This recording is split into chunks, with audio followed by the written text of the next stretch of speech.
All right, everybody, welcome back to the show. It's Anti-War Radio. I'm Scott Horton, and I got the other Scott Horton on the line, heroic anti-torture international human rights lawyer and contributing editor at Harper's magazine, harpers.org. His great blog, his world-famous, great, incredible blog is called No Comment.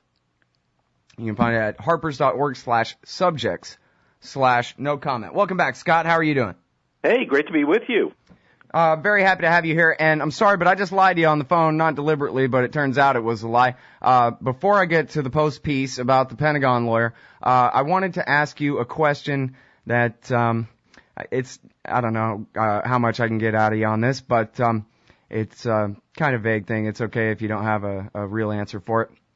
But over the past week and a half or so, we've had at least 6 former CIA agents, analysts, officers come forward and say that they don't believe in the Iran terror plot story. Michael Scheuer, Philip Giraldi, Ray McGovern, Flint Leverett, Ray Close, and Robert Baer all have said, no way, we don't buy this. And I was thinking, you run around with people who have power and influence and that kind of thing, and I was just wondering if your, kind of the conventional wisdom is changing on this story, whether everybody still buys it the same way they did a week ago or a couple weeks ago, or whenever it was, or whether it's getting kind of through to people that actually this isn't any more credible than the rest of the bogus FBI plots we're, confronted with.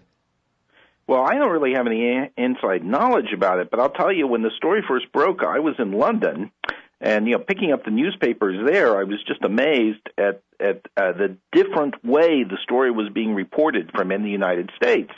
So in the English papers, just like also the German papers, the French papers, and so on, the story was U.S. claims Iranian plot, the word plot being put in quotes. Yeah, and claims being all important there. Exactly. And they would have, long quotes of, Mueller and all these other people and what they say. And then they would, right after that, have the Iranian denunciation and pushback against it. And then they'd have a couple of paragraphs saying that, they basically didn't have any doubt that there would have been some sort of plot against Adel al-Jubeir, the current Saudi ambassador. But they were very skeptical of the evidence showing that this was some sort of officially planned Iranian government action. On that, they were very, very skeptical, and they were asking questions like, why would the Iranian government hire a used Chevrolet salesman? It just, seemed bizarre.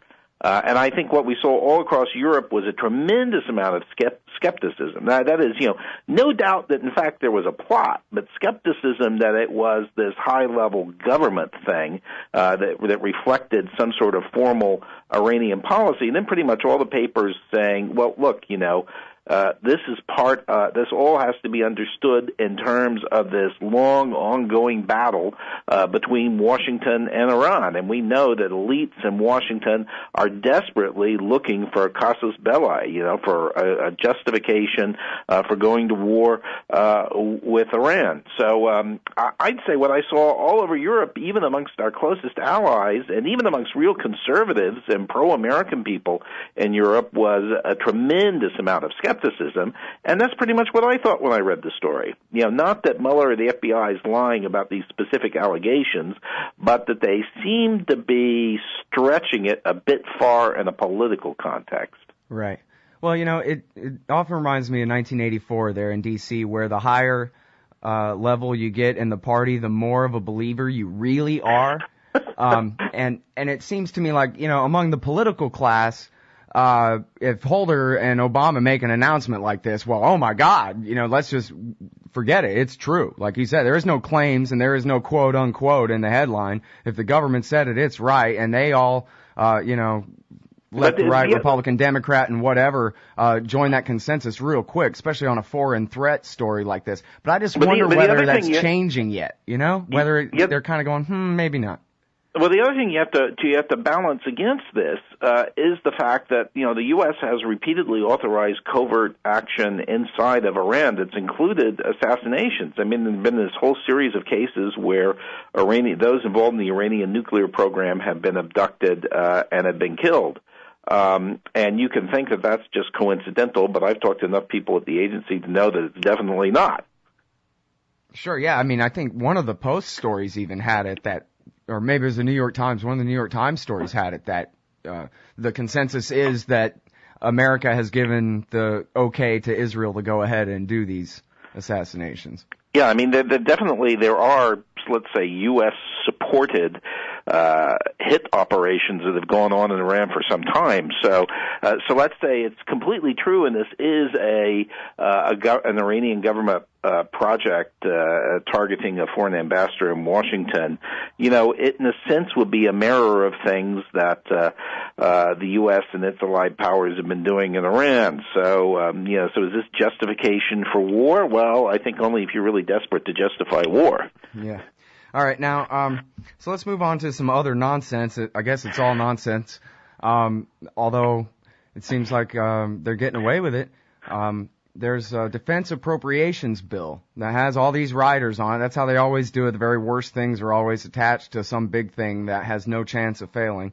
And they're really trying to change it to where the guy arrested in this case, for example, would go straight to Guantanamo or some military base. He would be turned over to the military immediately. Same for, I guess, the guy that was accused of the plot to fly remote control planes with bombs on them into the Pentagon a few weeks back. That this would all be from now on no longer an FBI Justice Department matter, but instead would be handled by the military. There's an important piece in the Washington Post today by Peter Finn, or yesterday by Peter Finn, talking about how one of the high-level military lawyers has come forward and given this speech saying this is a really bad idea. You don't want to do this. Give the power to me and my guys, he's saying. That's right. That's Jay Johnson, who is General Counsel of the Department of Defense. Very, very good guy. I know him. And I think he's very solid. But I think, it's sort of interesting. Now we see a political game that's being played by Lindsey Graham, and a number of other Republicans, and they have some Democratic allies, too, in which they basically want to create this military detentions and trial system, and they want to send all sorts of cases into it, even cases that don't really have anything to do with the existing wars in Iraq and Afghanistan. And I think if you go back to the mid-1990s, remember the U.S. was involved in the military operation in Haiti. And we had Senator McCain and a number of others going up saying, hey, DOD doesn't stand for Department of Detentions. That's not the traditional mission of the military. It's not what they do. I mean, their role is to go out and use tremendous violence, blunt force to accomplish military objectives. They're not a detention system, and they're not a justice regime, although they do have it for internal purposes. And I think, Jay Johnson, when he gave that speech at Heritage, is basically making those same fundamental points. And I think these amendments to the NDAA, they're designed to put a real blinder to really limit what the U.S. government can do. So they don't give the government options to send people to Guantanamo. They say you must send people to Guantanamo. You must hold them there, and you must charge them in this system. So this is all being done for domestic political purposes. They can beat their breast and say how aggressive and proactive they are, and how the military justice system is blunter and more certain of result, which really isn't the case. But what they're doing in the end of the day is making it much harder for us to get our hands on people we may want to get our hands on and to prosecute them. All right, we'll have to hold it there. The music's playing. We got to go out to this break, but we'll be right back after this with the other Scott Horton, heroic anti-torture international human rights lawyer and contributing editor at Harper's Magazine. His great blog at harpers.org is called No Comment. All right, y'all, welcome back to the show. It's Anti-War Radio. I'm Scott Horton. I'm talking with the other Scott Horton, heroic anti-torture international human rights lawyer, professor at Columbia, and writer, contributing editor at Harper's Magazine. And we're talking about the quite likely, I think, correct, Scott, militarization of all anti-terrorism policy domestically here? Or they're saying, I guess, it won't apply to American citizens accused so far, right? That's right, except that they want to strip citizenship from people who give material support and do other things. So there you go. So they're trying to widen that out too. Yeah, I think one of the big problems here has to do with our cooperation with other countries, because we may from time to time grab one of these people overseas, but far more likely they're going to be picked up by police or military of one of our allies or of another country somewhere, and we'll want to get them extradited or sent back to the U.S. to be tried. And this legislation saying that everybody's got to go before a military tribunal in Guantanamo is going to be a complete killer, because I think in the entire world today, almost nobody will turn a prisoner over to us to be tried in this Guantanamo system, which they're trying to turn into some sort of kangaroo court. So we won't get the people if they do that. So this is one of the reasons why I think, frankly, Jay Johnson's absolutely right. The U.S. government has to have flexibility. So maybe they'll find some cases that are appropriate to charge before the Guantanamo tribunal, but they may find plenty of other cases that ought to be tried somewhere else. Well, are there any that would be appropriate to turn someone over to Guantanamo Bay if they're arrested inside the United States? No, I don't think so. I mean, I think, Guantanamo Bay is set up to try people on violations of the laws of war. I think it would be, I can't say absolutely the whole world's never, a battlefield, but I think it would Scott. be unusual. The whole world's a battlefield. Yeah, I don't think including your living room, right? Well, you have to have a traditional defined enemy, and it has to be an act that's a traditional defined violation of the laws of war. Some random, let's say this terrorist in Portland, who was planting a bomb, to disrupt a Martin Luther King, birthday commemoration there. Is that something that should be tried before a military tribunal in Guantanamo? And I think the way they're drafting this legislation, picking up terrorist acts of all sorts, it seems it would be, and it doesn't really make any sense. Yeah. But I think the bottom line is the military doesn't want this, and it's really putting a ridiculous yoke on the military. So the military can deal with matters that are directly related to, operations that the military is running. They can deal with their own personnel. They can deal with people who are picked up in Iraq and Afghanistan who are enemies. But all these other various and sundry types of terrorists picked up all over the world, why should we be creating a special military justice system for all these people, for Tamil Tigers, IRA members, Uyghurs from China, and so on? It doesn't make any sense. Yeah, well, I mean, basically what they're trying to do, it seems like, is just make it where the standard is that any armed group, I mean, assuming, depending, I guess, which side America's on in any particular situation, but any armed group that resists their government anywhere in the world, no matter if their cause is just or not, basically they're all terrorists. Well, that's, of course, terrorist is in the eye of the beholder. And, let's start with Michael Mukasey and Rudy Giuliani, who in December of last year made a trip to Paris to speak at an assembly of Mujahideen Khalq, which is a scheduled terrorist organization. And what they did, I think, could easily be argued to be material support of terrorism. So should we arrest them, strip them of their citizenship, and send them to stand trial before a tribunal in Guantanamo? Well, them first, anyway, if it's got to be that way. But, yeah, whatever happened to closing Guantanamo? And Obama, I think it's in this Post piece, they mentioned that Obama has stopped bringing people to it. They're trying to phase it out over the long term or something anyway, right? Not just that. He's now given 2 more speeches in which he says he is going to close Guantanamo. So I think what we see here really is the subtext of all this. It's not really that people like Lindsey Graham believe that this measure is necessary for administration of justice purposes, or that it would really even advance our war on terrorism. They want to stick it in the eye of Barack Obama. That's what this is all about. And just keeping the thing open for the longer term. They want to force him to keep it open So that this is another point where they can say, you failed, you haven't done what you promised you were going to do. So I think it's infantile politics, but, we got a lot of that in Washington. Well, but, the thing is, he's the president, so he has unlimited power, right? Is this not just a matter of a troop movement and him simply ordering the military officials there to pack up their things, or at least, the prison part of it, and close it down? Yeah, I actually think in the first year of his presidency, first 2 years of his presidency, he could have done it using executive authority. Well, now he has the problem that Congress has passed these laws that make it very, very difficult for him to do so. And of course, if he were like Bush, he'd just say to hell with that and do what he wants to do. But I think Obama is trying to be much more conscientious and paying attention to what Congress does. Mm-hmm. Well, now, a couple of weeks ago, speaking of the unlimited power of the presidency, Barack Obama ordered Anwar al-Awlaki, an American citizen, assassinated, and then in a separate strike killed his 16-year-old son. Now, the first one created a lot of controversy. No one even cares. They killed his kid.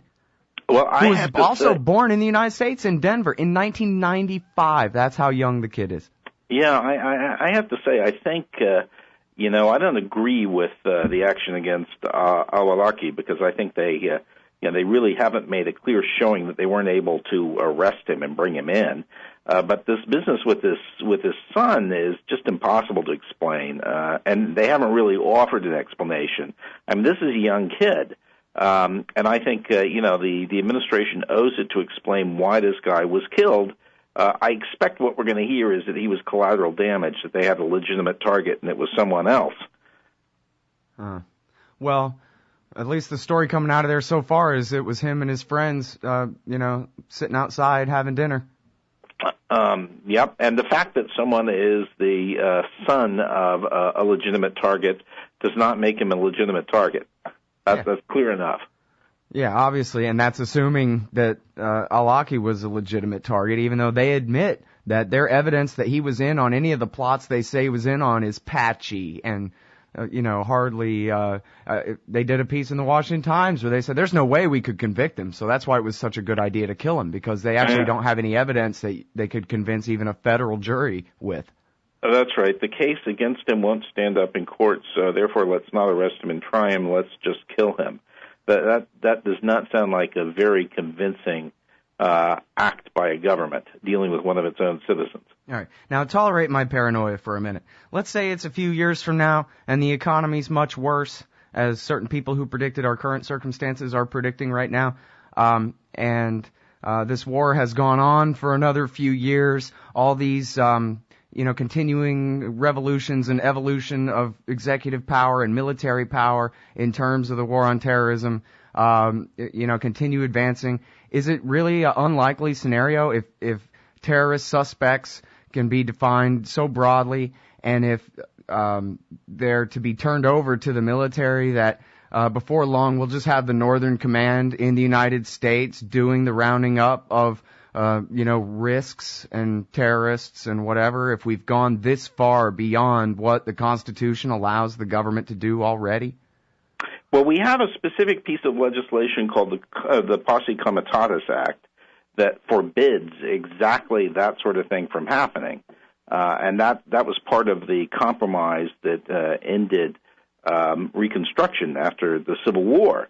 But I think we've also seen, John Yoo apparently wrote memoranda trying to undermine the Posse Comitatus Act, and I think I wouldn't put it beyond an assertive American executive to try and do something like this now. But I think you're on to something significant here, which is that these precedents, you can stack them up one after another, and these precedents can be serially relied upon to justify very aggressive police action domestically in the United States against U.S. citizens, including potentially using the military, but certainly using lethal force of a military nature, not of a normal police nature. Mm-hmm. And so I think it's an appropriate point to be concerned about. Yeah, well, I think it was during the al-Awlaki hit controversy a couple of weeks back where some of the Republican candidates just simply said, it was Kruthammer, that's who it was on Fox, said, well, Lincoln did it. That's the ultimate excuse for any president to do anything, I guess. He did everything. All right, and indeed he did. Thanks very much again for your expertise, Scott. Really appreciate it. Okay, well, great to be with you. Take care. The heroic Other Scott Horton, everybody. Harpers.org.